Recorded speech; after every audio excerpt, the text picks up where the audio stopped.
तो दोस्तों अभी आपने देखा मेरा भिंडी का खेती।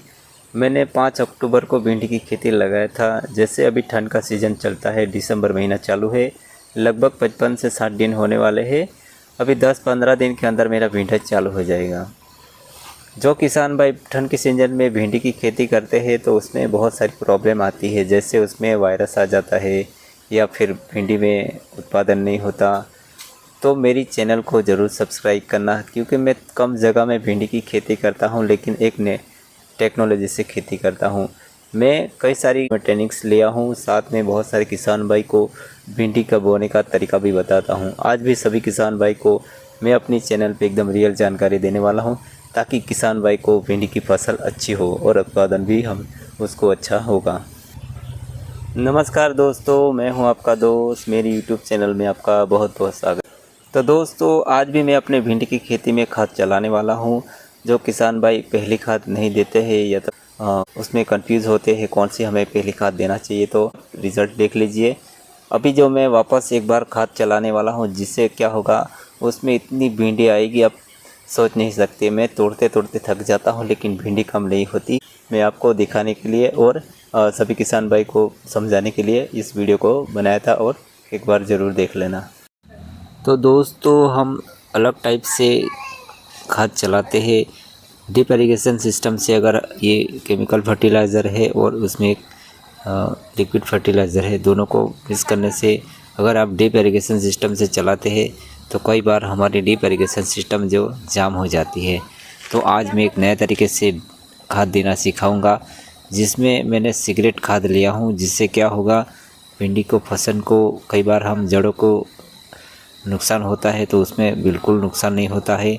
कई बार आपने देखा होगा हम केमिकल फर्टिलाइज़र जैसे देते हैं, उसके आसपास तो कई जड़ उसमें जल जाती है, ख़राब हो जाती है। इससे हमारे भिंडी को उत्पादन नहीं होता, बहुत नुकसान होता है।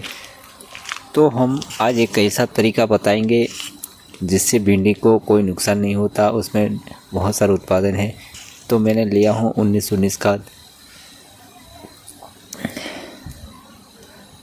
ये 19-19 खाद मैंने फर्टिलाइज़र से। अब यहाँ पे एक सिगरेट खाद है जो डीएपी की तरह ही काम करता है। इसे 24-24 और पोटास तो एग्रो की दुकान में आपको मिल जाएगा। एग्रो वाले को बोलने का 24-24 खाद चाहिए हमें। दोनों को मिक्स करके 15 लीटर टंकी में मैं बना दिया हूँ। तो 1 केजी मैंने 24-24 लिया हूँ और 19-19 1 केजी। जैसे भिंडी चालू है, पहली बार हमने 500 ग्राम 24-24 लिया था, 1 केजी 19-19 लिया था। लेकिन अभी हम देने वाले हैं 19-19 1 केजी और 24-24 1 केजी 15 लीटर टंकी में मिक्स करने का। तो खाद देने से पहले हमें ड्रिप इरिगेशन सिस्टम 15 मिनट चालू रखना है। 15 मिनट चालू के होने के बाद 15 लीटर टंकी से हमें सभी जड़ों को थोड़ा थोड़ा देना है।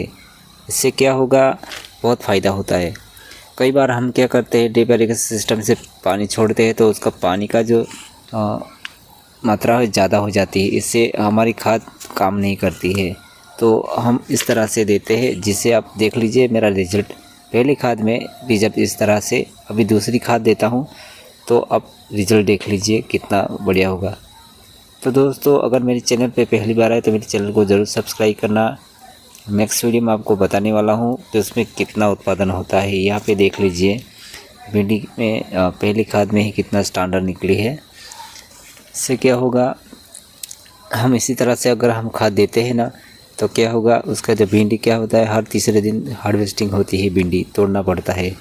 तो जैसे जैसे खाद की ज़रूरत पड़ेगी उसी तरह से हम खाद देतेंगे, तो क्या होगा, भिंडी में उत्पादन बढ़ेगा, वज़न भी बढ़ता है, क्वालिटी भी अच्छी रहती है, उसमें कोई प्रॉब्लम नहीं होता। और जो हम खाद देते हैं तो उसमें भी जड़ों को कोई नुकसान नहीं होता है।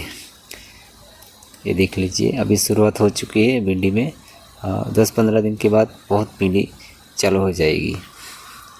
तो दोस्तों ठंड के सीज़न में स्प्रे भी करना पड़ता है और बहुत सारा ध्यान देना पड़ता है। थोड़ी सी अगर आपने मिस्टेक कर दी तो उसमें वायरस आ जाता है। तो मिलेंगे नेक्स्ट वीडियो में।